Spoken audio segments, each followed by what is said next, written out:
Good morning, everyone. This is John Heerdink. I am the founder and managing director of Tribe Public. Thanks so much for joining us today. As many of you know, and that have joined us in the past, we are a group that gets together across the world through webinar-based events. And now, since we're pushing forward post-COVID, if you will, we've started to do live events on the West Coast again, where we bring forward the CEOs of the companies that the tribe cares about through our wish list process at tribepublic.com. Note that I also run an investment advisor called Vista Partners. Vista Partners is an investor in Atossa. Please review our full set of disclaimers at both sites, as we also work as an advisor to Atossa and have done so over the last couple of years. And we're excited to have our speakers today for our program, which is going to be about 30 minutes. If for any reason you want to review what we speak with Dr. Quay and Kyle Gusay, the CEO and CFO of Atossa, after the event, we'll be publishing the video of this event at the Tribe Public YouTube channel for all to view as early as possible after we get the recording set. I'd like to again thank all of you for joining us today. And the event title today is Atossa Therapeutics, Redefining Breast Cancer Prevention and Treatment. Again, this will be co-hosted by the world-renowned scientist in the picture there, author, entrepreneur, Stephen Quay, MD, PhD, founder of CEO of the Seattle-based Atossa Therapeutics. The symbol again is NASDAQ, on the NASDAQ, ATOS. And Atossa is a clinical stage biopharmaceutical company developing innovative proprietary medicines to address significant unmet needs in cancer. We also have esteemed colleague Kyle Gusay, the CFO of Atossa, pictured for this event, and he'll be addressing some questions. A little bit of background about Dr. Quay. He's had an amazing career and has a named inventor on 87 U.S. patents, 130 pending U.S. patent application, is named inventor on patents covering 5 pharmaceutical products that are approved by the FDA. Dr. Quay, an MD became an MD in 1977 and a PhD in 1975 from the University of Michigan. Received his BA degree in biology, chemistry, and mathematics from Western Michigan University in 1971. He was selected to serve the company's board of directors at Atossa because of his role as a founder of the company, and as well as his qualifications as physician and a principal researcher overseeing the clinical and regulatory development of the company's pharmaceutical programs. Thanks again for coming to this event, and why don't we get started straight away, and we'll start asking some questions for Dr. Quay, but maybe Dr. Quay, can you give us a little bit of background on how Atossa was started? Sure. Well, so John, it was started in the context of looking at the amazing success that was achieved in cervical cancer when there was a test that could see the progress from normal to hyperplasia to atypical to carcinoma in situ. And that PAP test, that was called, took the incidence of cervical cancer from 110,000 a year down to about 15,000 a year. We now know that a virus is involved. There's a vaccination for it. So we're basically looking at the elimination of cervical cancer. So about over a decade ago, I said, why can't we do the same thing with breast cancer? And the key process, the two-step process is, what do you measure before you have cancer in the breast? And can you modulate the changes that are going on, the biology that's going on, before it crosses the line and becomes cancerous? And so the answer to that is yes and yes. The first issue is that by looking at the density of the breast, that is the background parenchyma. So when you do a mammogram, you're really looking for grains of salt, little salt grains, which represent dying cancer. So that's what the mammogram was developed for. Is there cancer or is there not cancer? And then after about 20 years, someone looked at it and said, hey, if I look at just the background, is the background mostly black or is the background mostly white? These are all women with no cancer. If I follow them for 10 years, guess what? The women that are all white tend to have about 8 to 10 times more cancers. So that's exactly the analogy that was done with the cervical pap smear. So with that backdrop, we're now saying, well, can we modulate those women with high density? Can we make the density lower? And for lots of reasons, we think that is a biologically tunable property. And so the clinical trial we're doing in Sweden at the Karolinska Institute, the place where the Nobel Prize is awarded, is looking at exactly that. A woman with high density, if she takes endoxifen or placebo for 6 months, will she see a change with endoxifen? Not with placebo. And then if you wait 18 months off of drug to see if it's durable, does the density reduction stay down?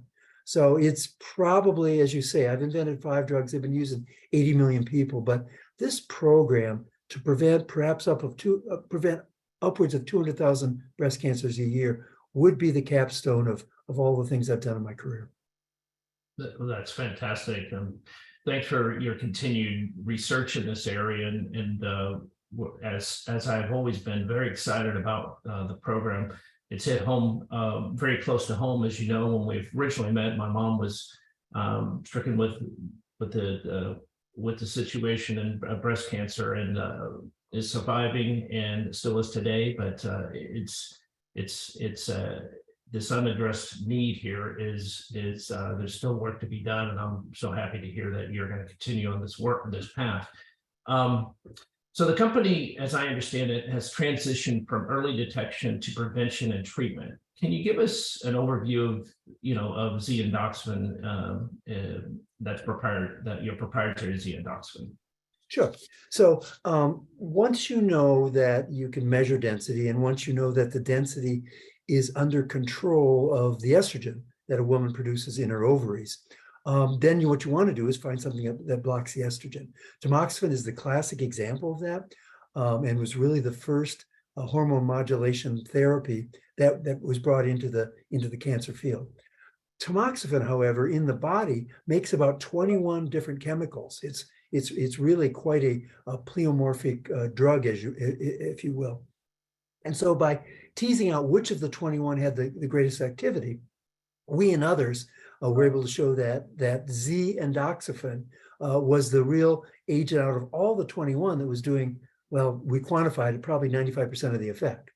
So we now have patents on both the chemical synthesis of Z-endoxifen and then the way you have to formulate it to get it from an oral tablet into the bloodstream, because it's acid sensitive. It gets destroyed by the stomach acid. So we have 2 complementary patents on the white powder, as it were, and on how you would tabulate it, to allow us to really push the frontiers of what endoxifen can do. The buzzword in biotech is having a pipeline in a product, and some people have to kind of stretch it. But I think if you see our programs from prevention of breast cancer to neoadjuvant treatment to adjuvant treatment, we really are bookending breast cancer. And by the way, there are some other conditions in the body that are estrogen driven that we may explore. That's exciting. It's truly a platform to really build an amazing company off of, and it's exciting that you continue to find ways to carve out a significant IP portfolio as well around endoxifen. If you could continue with, as you mentioned, as you're investigating the endoxifen 2 settings, neoadjuvant and mammographic density, breast density, which is is more of a breast cancer prevention play? Can you explain both again? Sorry, I didn't hear that. You broke up technically. Yeah, I'm sorry. It says, basically what I'm looking for is, can you explain in the 2 settings, neoadjuvant treatment and mammographic breast density, which is more of a breast cancer prevention play? Or can you explain both? Yeah, well, no. So treatment of density, because high density is a condition that is not cancer, but women that have it have a very high incidence of cancer, it would be considered a prevention process.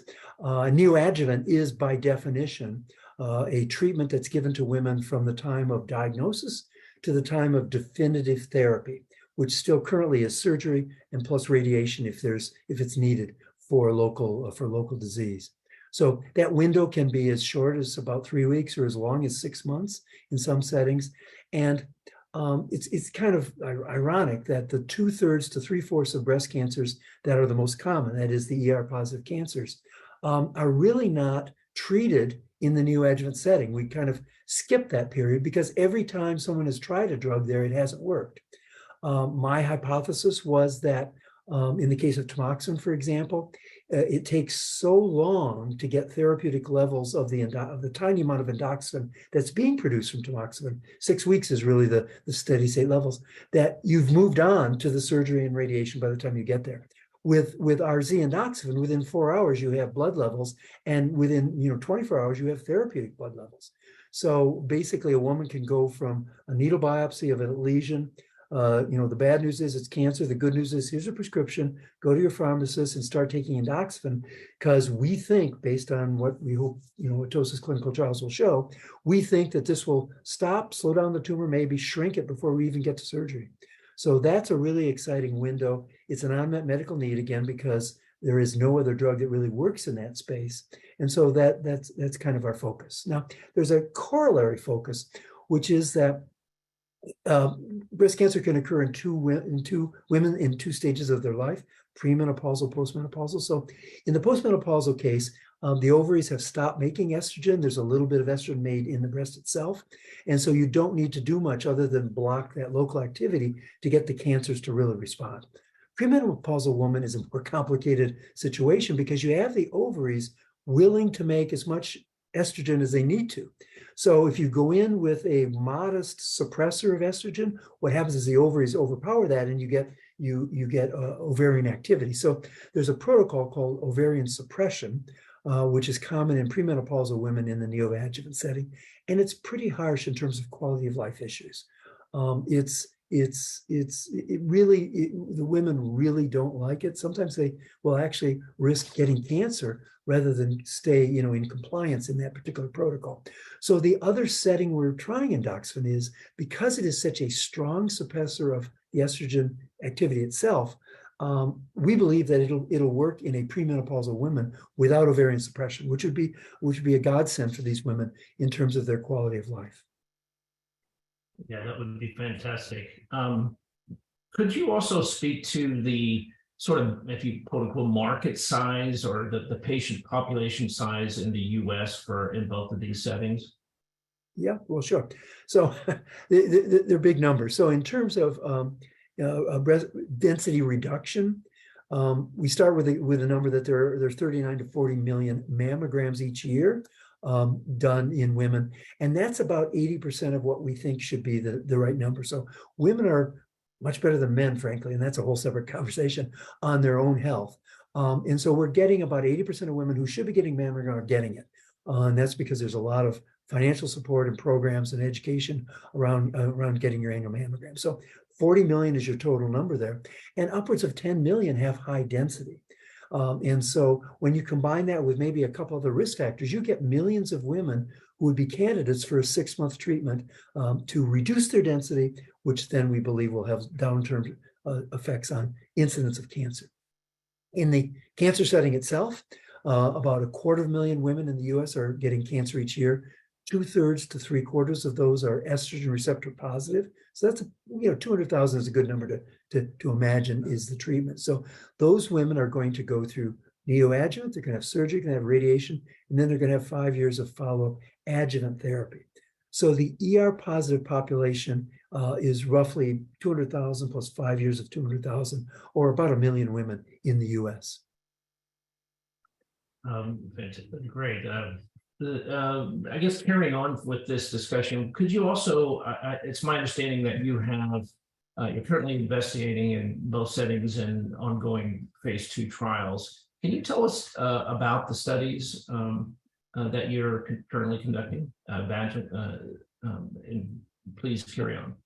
Yeah, sure. Well, I mean, the study in Sweden is a placebo-controlled trial.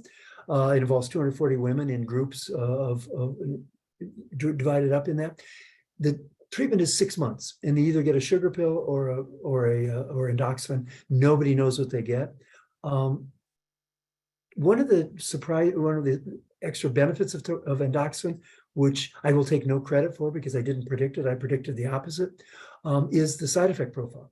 So one of the issues with tamoxifen in the prevention setting, it is approved for prevention, it's used in 2% of women, is because it has a lot of side effects. And so in a population that doesn't have breast cancer, you're trying to reduce their incidence in the future, your tolerance for sort of quality of life or side effects is not very high. And so one of the things that we thought, we would have an issue with endoxifen was a similar pattern of side effects.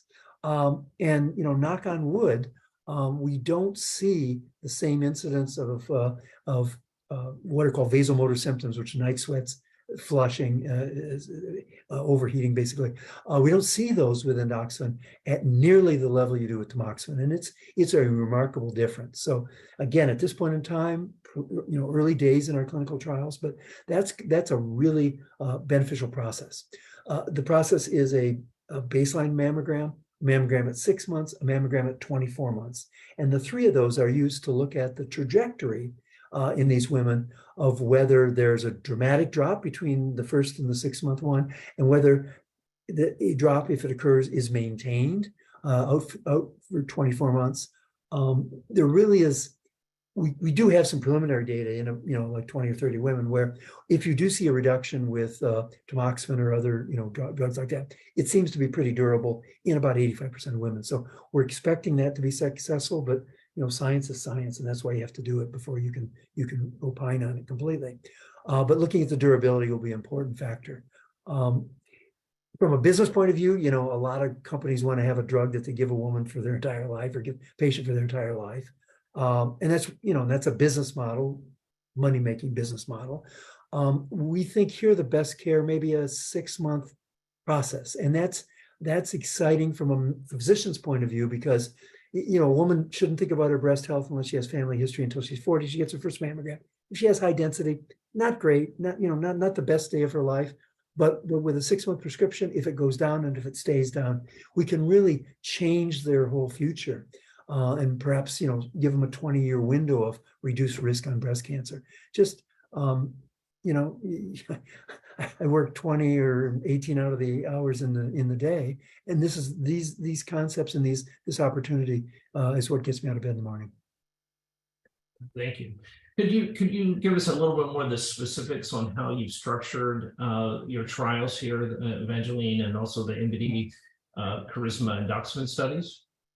Yeah, well, I'm not sure quite what you're saying, but all placebo-controlled trials have a randomization process that dictates which particular pathway the patients go down, and then you're kind of loath to ever break the blind, and so we've talked about it with one particular patient. Had some interesting things that we wanted to.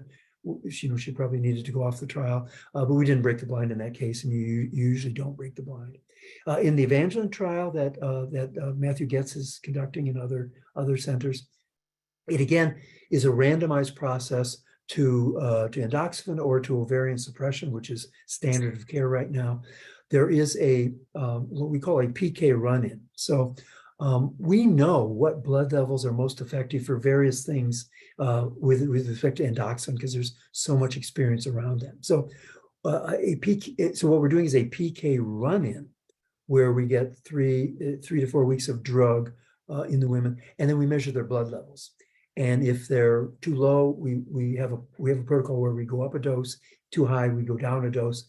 And this process is we're making progress in this, and this will really define the next stage, where we'll just do one dose, placebo versus active, for about 6 months.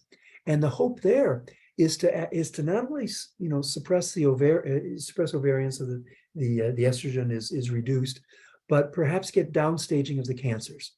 So the ultimate home run with the bases loaded in neoadjuvant is to take a clinical stage cancer and lower its clinical staging, which usually means it gets smaller. It makes the surgery more compact, maybe more aesthetically, more plastic surgery like, and so that's sort of again the ultimate outcome. So that's the design, John. Yeah. Okay. Thank you.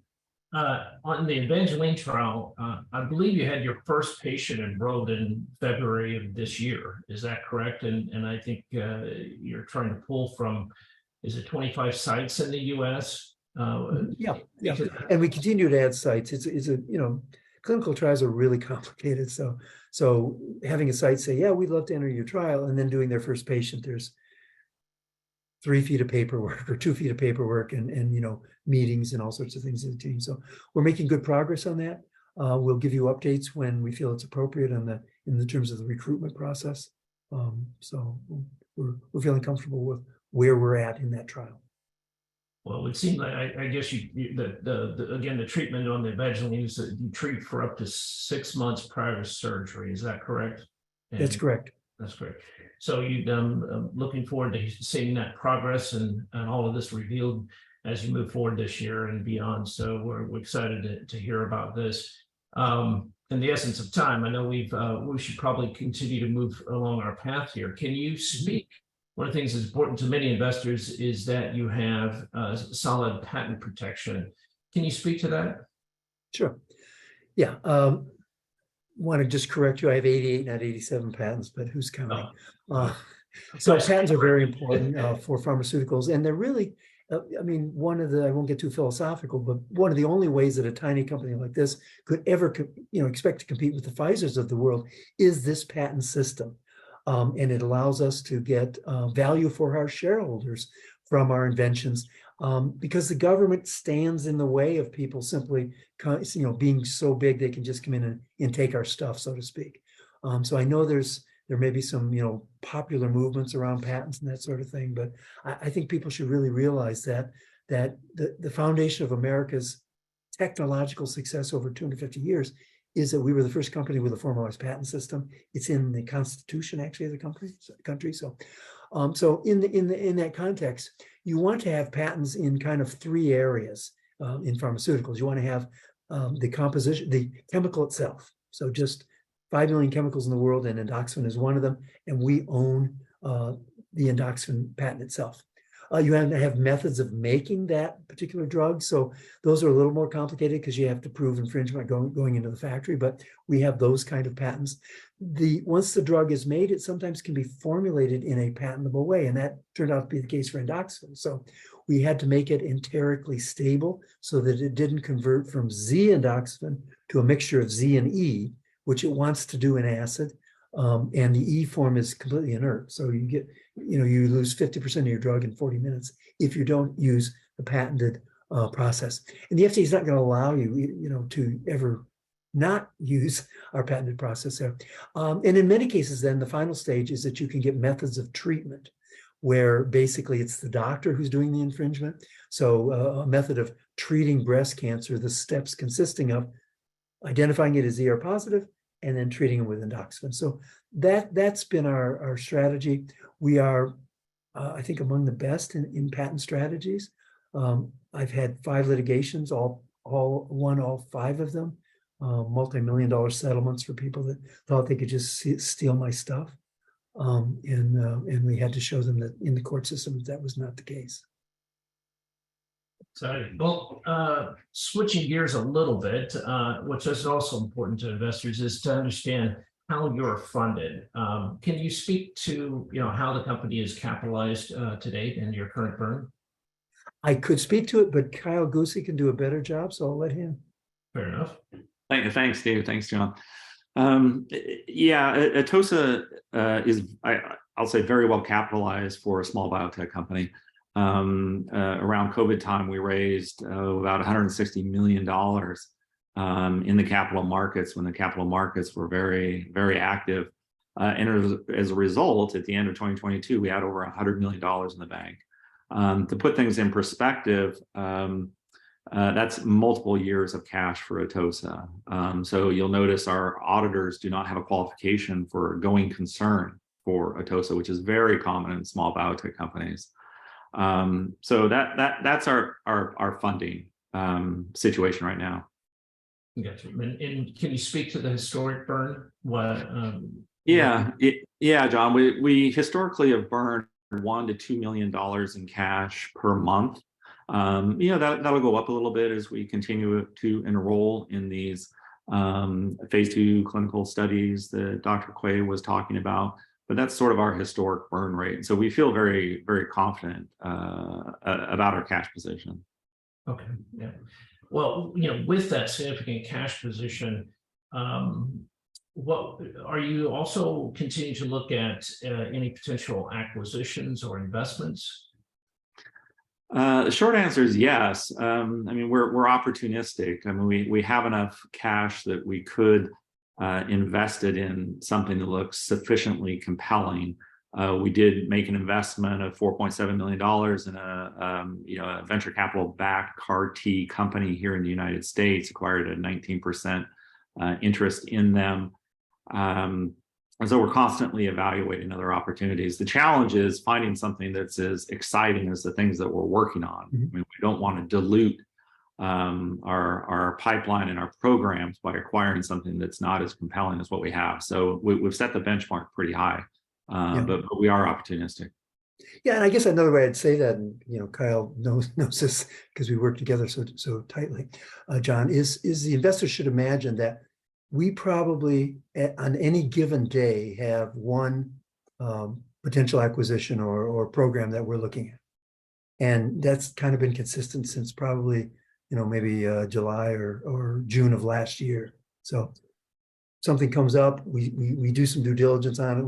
We spend various amounts of times on any one given program, but it kind of has been historically, we see something, we don't really like it, we say, okay. And then like the next week, someone, because we have people, and we find things on our own, but we have a lot of people sending us incomings, we start the process again. So we are always active in that space, but just repeating what Kyle said, Endoxifen is one of the greatest opportunities in breast cancer for patients.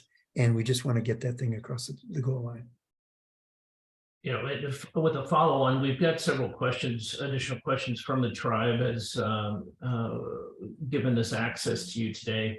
And building on one of the questions that came in says the Australia Z-endoxifen trial was halted early due to tremendous success, which is likely what garnered the attention of many current shareholders.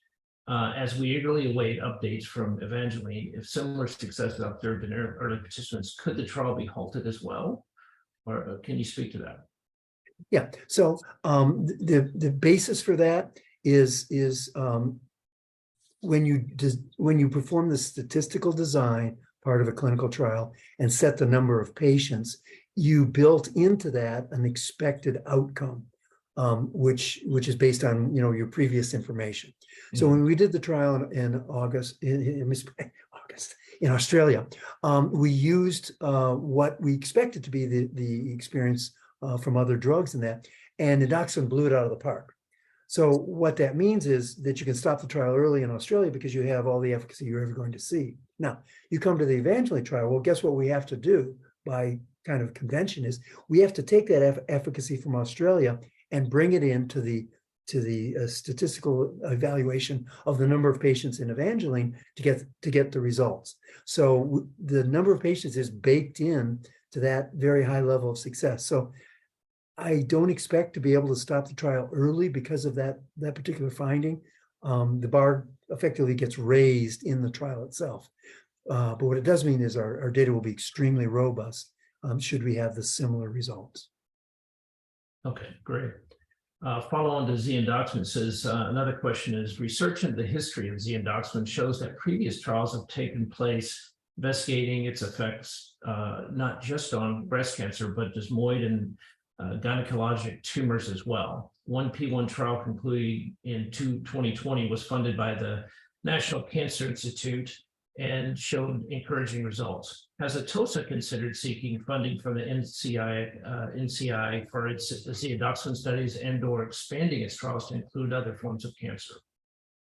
Yeah, so I think the short answer is that yes. The National Cancer Institute is constantly funding both in prevention and in treatment for cancer trials.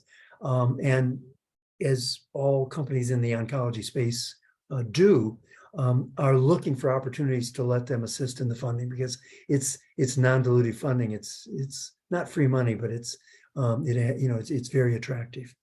As for other cancers, so again, if you think about it, when you give estrogen to a cell, 15,000 of the 20,000 transcripts, enzyme activities going on in the cell are changed within 15 minutes. So estrogen is perhaps one of the most pleomorphic effectors of cells that we know. So we are looking at estrogen-driven mechanisms for other diseases for which blocking that activity could have a salutary effect like it does in breast cancer. And that is probably that investigation or that thinking is a high priority for us this year. Okay. Can you also provide us with an enrollment update on the 2 neoadjuvant trials and an idea of when we expect to see data from each? Yeah, it's kind of the same question, John, so you're not going to trick me. We can't give you updates on the neoadjuvant trial. We said when they start, and we will give you an update at an appropriate point in time, which is typically a data read. So, I mean, it's great to know if you've done 20 patients or 15 patients or whatever it is, but it's great to know. But it's great to know, hey, we're doing a look at the data for the following reasons. Here's the results, and what's the next step. So, as soon as we can, we'll be giving you that information. We understand your interest because it's only a millisecond behind our interest. Got it. And then another question is, what is the best case scenario for the neoadjuvant setting? Is the goal to halt tumor growth or shrink the tumor, or is it more about reducing the risk of reoccurrence after surgery? Yeah, no, that's a great question, and it's really quite specific, and I think I gave the answer earlier, which is the home run with the bases loaded for neoadjuvant treatment is a clinical downstaging of the cancer. So the clinicians have numbers and letters associated with the clinical stage of the disease, and so sometimes the radiologist can say, well, the tumor got smaller, and that's really good, but it's the clinician who says, yeah, but you didn't say it didn't change the stage of it. So best case scenario is to downstage cancers. And then that kind of puts them on slightly different pathways for what their ultimate treatment would be. So that is every neoadjuvant company's goal for the highest level. Okay, thank you. And then lastly, will Atossa pursue the 505(b)(2) pathway for Endoxifen approval at any point, or is that in the realm? Yeah, so to understand what that means, just there are three flavors of FDA approvals: 505(b)(1), (b)(2), and J. J is generics. (b)(1) is a brand new drug that the FDA has never seen before, and the company owns all of the safety and all of the efficacy data by their ownership. They submit that and they get approval. 505(b)(2) is a very interesting hybrid where we will own our data, but we're asking the FDA to reference data they may have that we don't even know about with respect to Endoxifen, because it's a metabolite of tamoxifen. So one of the categories for 505(b)(2) allowance is to be a metabolite of an already approved drug. We check that box. And the advantage is we do get credit for the work that's already been done on Endoxifen and or tamoxifen that we don't know about that's inside the FDA. And there's some market exclusivity issues. We have patents, so that's less important for us, but it still is a nice, have if we were to, sell the Endoxifen program to a big pharmaceutical company. I'd make a lot of that, of the value of that market exclusivity and the overall transaction, those kind of things. So, yeah, we would definitely pursue 505(b)(2). Okay, thank you. This is probably directed more towards Kyle. The question is, what was the rationale for change in bylaws to lower the quorum requirement to 33%? And how does this impact shareholder voting moving forward?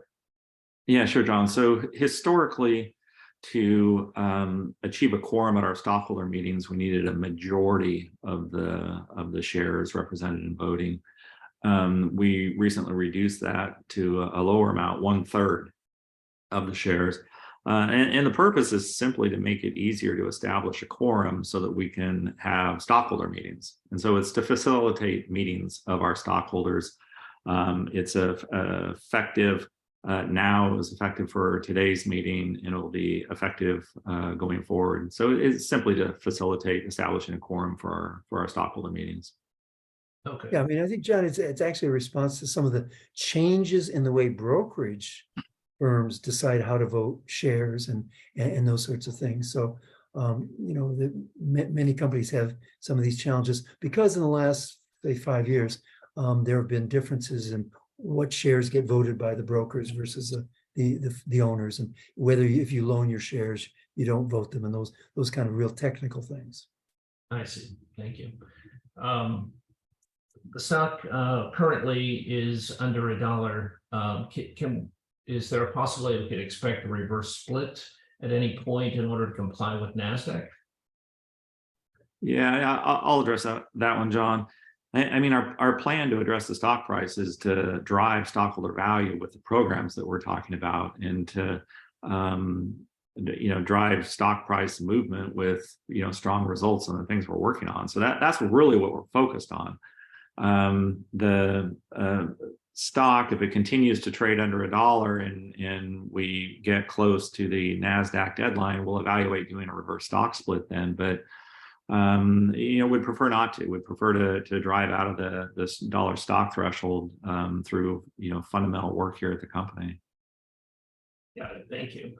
Well, gentlemen, we're right at the edge. Probably need to be cutting us off, but I want to give you one more chance to sort of sum up, Dr. Quay, anything that you would like to leave with us at this point before we sign off today. Yeah, so I mean, I think that we've been working on Endoxifen for a number of years. Our patents are starting to be issued. You may see more patents in the area, which not just further strengthens our position there. Our activities, both at the Mayo Clinic and at the Karolinska Institute in Sweden, are beginning to generate, how can I say it, a buzz in the oncology community. So one of the very gratifying things for me is to begin to think about working with some of the true, top of the pyramid KOLs with respect to developing this drug, seeing its increased potential within treatment pathways in breast cancer is truly exciting, and really, justifies a portfolio and a product proposal. And again, I'm a science guy probably at the end of the day. So seeing new opportunities for other estrogen-related processes that Endoxifen may have a role in has been an important part of my time late last year, this year, more into the year of the future. So I'll just reiterate, I mean, I really don't want to reverse the stock. We think we have so much value in what we have that about, and what we have that will be rolling out as in a staggered process, an appropriate process over the next year or two.